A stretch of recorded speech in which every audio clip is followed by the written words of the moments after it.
क्या आप जानते हैं कि भारत की हर एक छोटी बड़ी बात को एक किताब कैसे कंट्रोल करती है? हम यहाँ पर बात कर रहे हैं हमारे प्यारे संविधान की। यहाँ पर हमारा संविधान हमें एक मजबूत लोकतंत्र का हिस्सा बनाता है। संविधान, जिसे इंग्लिश में कॉन्स्टिट्यूशन भी बोला जाता है। आखिर क्या होता है संविधान, किसने बनाया और क्यों बनाया, और भारत में इस संविधान की क्या जरूरत है? तो नमस्कार, स्वागत है आपका इस वीडियो में। तो सबसे पहले हम ये समझते हैं कि ये जो संविधान है ये क्या होता है। तो देखिए, संविधान ये वो लिखित डॉक्यूमेंट है जो किसी भी देश के लिए उसकी रीढ़ की हड्डी जैसा होता है। ये देश की गवर्नमेंट स्ट्रक्चर, नागरिकों के अधिकार और उनके काम करने के तरीकों को तय करता है। यानी संविधान ये तय करता है कि जो भी देश की सरकार है और उनके जो भी नागरिक है वो पहले से बनाए गए नियम कानून के हिसाब से सारे काम करें। ये वो बेसिक लॉ है जिसके तहत सरकार और जनता का संबंध नियम के हिसाब से होता है। भारत का संविधान विश्व का सबसे लंबा लिखित संविधान है और इसमें अनुच्छेद 395, 12 अनुसूचियां और 100 से ज्यादा सुधार शामिल हैं। अब यहाँ पर हम संविधान के इम्पोर्टेंस के बारे में बात करते हैं। तो देखिए, संविधान सिर्फ एक डॉक्यूमेंट नहीं है बल्कि ये हर नागरिक के जीवन का हिस्सा है।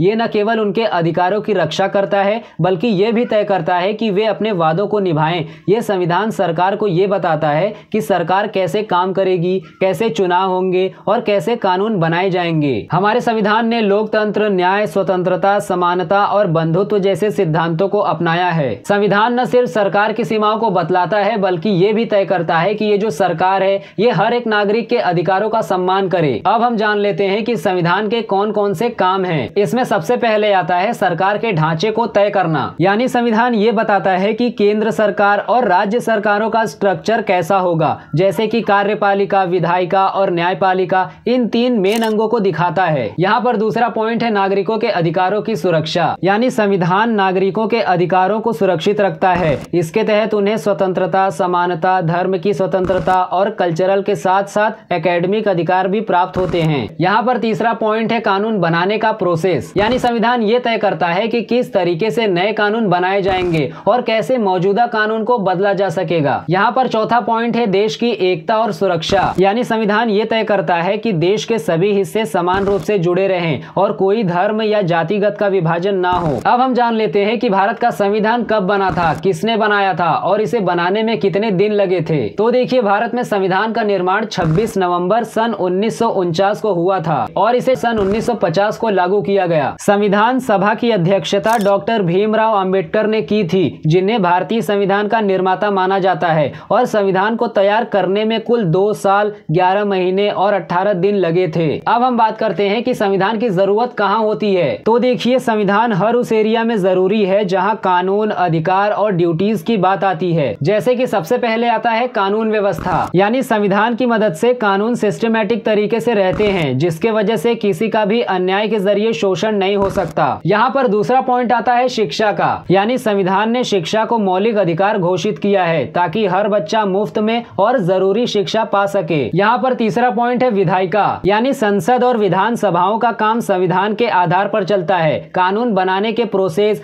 सांसदों की शक्ति और विधायिका की सीमाएं संविधान से ही आती हैं। अब हम जान लेते हैं संविधान के स्ट्रक्चर के बारे में कि ये जो संविधान है ये कहां पर, कैसे और किन हिस्सों में बटा है। संविधान का स्ट्रक्चर बहुत डिटेल और सटीक है। ये अलग अलग खंडों में बटा हुआ है, जिसमें से सबसे पहले आता है प्रस्तावना। प्रस्तावना का मतलब ये होता है कि संविधान के स्टार्टिंग पार्ट में ही उसका उद्देश्य और सिद्धांत डिटेल में लिखा होता है। तो ये जो प्रस्तावना है ये संविधान के उद्देश्य और आदर्शों का परिचय देती है। इसमें कहा गया है कि भारत पूरी तरीके से स्वतंत्र है, जिसका मतलब है कि किसी भी व्यक्ति, संस्था या देश को सभी डिसीजन लेने का पूरा अधिकार है। फिर आता है समाजवादी। इसका मतलब ये होता है कि समाज के सभी वर्गों, खासकर गरीब और पिछड़े लोगों को समान अवसर और अधिकार देना। उसके बाद आता है धर्मनिरपेक्ष। इसका मतलब ये होता है कि सरकार या राज्य का कोई धर्म नहीं होता और सभी धर्मों के प्रति समान व्यवहार रखा जाता है। इसका मेन मकसद सभी नागरिकों को धर्म के आधार पर समानता और न्याय दिलाना होता है,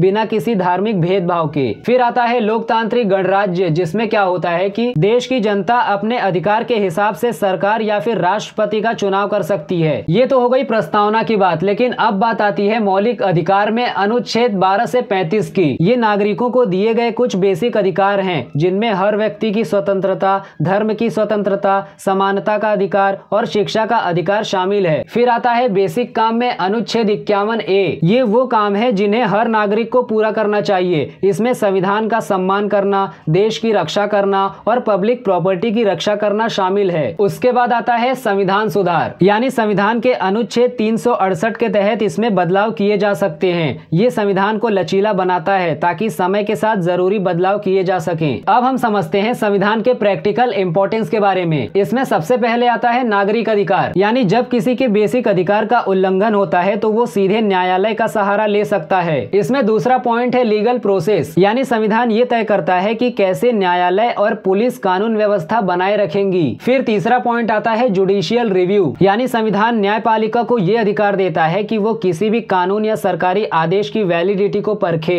और अगर वो संविधान के खिलाफ है तो इसे रद्द कर सके। अब हम संविधान के बारे में कुछ मेन कंसेप्ट को समझते हैं। तो यहाँ पर सबसे पहले सवाल आता है कि ये जो संविधान है वो किस तरीके से नागरिकों के अधिकारों की सुरक्षा करता है। तो देखिए, संविधान बेसिक अधिकारों को तय करता है और अगर किसी का अधिकार छीन लिया जाए तो उसे न्यायालय में अपनी बात रखने का अधिकार मिलता है। उसके बाद यहाँ पर दूसरा सवाल ये आता है कि ये जो संविधान है इसमें किस तरीके से बदलाव किए जाते हैं। तो देखिए, संविधान में बदलाव अनुच्छेद 368 के तहत संसद के जरिए किया जा सकता है। इसमें 2/3 बहुमत की जरूरत होती है। अब यहाँ पर लास्ट सवाल ये आता है कि ये जो संविधान है इसमें कर्तव्य और मौलिक अधिकार क्यों जरूरी है। यहाँ पर मौलिक अधिकार का मतलब बेसिक राइट होता है। तो देखिए, इसमें अधिकार और कर्तव्य एक बैलेंस बनाए रखते हैं जिससे हर नागरिक को अपनी स्वतंत्रता मिल सके और देश का विकास भी हो सके। अब हम संविधान के कुछ बेसिक कंसेप्ट को समझते हैं जो कि बहुत से लोगों को पता ही नहीं है। सो यहाँ पर सबसे पहला बेसिक कंसेप्ट ये है कि भारत का संविधान विश्व का सबसे लंबा लिखित संविधान है। और दूसरा पॉइंट ये है कि भारतीय संविधान में भारत के लोगों को 6 मौलिक अधिकार दिए गए हैं। मौलिक अधिकार मतलब बेसिक राइट। और तीसरा कंसेप्ट ये है कि संविधान को लागू करने के लिए 284 मेंबर्स ने सिग्नेचर किए थे। अब लास्ट में हम संविधान के कुछ चुनौतियों और सुधार के बारे में समझते हैं। तो देखिए, आज के समय में संविधान से जुड़ी कई चुनौतियां भी हैं। समय समय पर इसे सुधारने की जरूरत होती है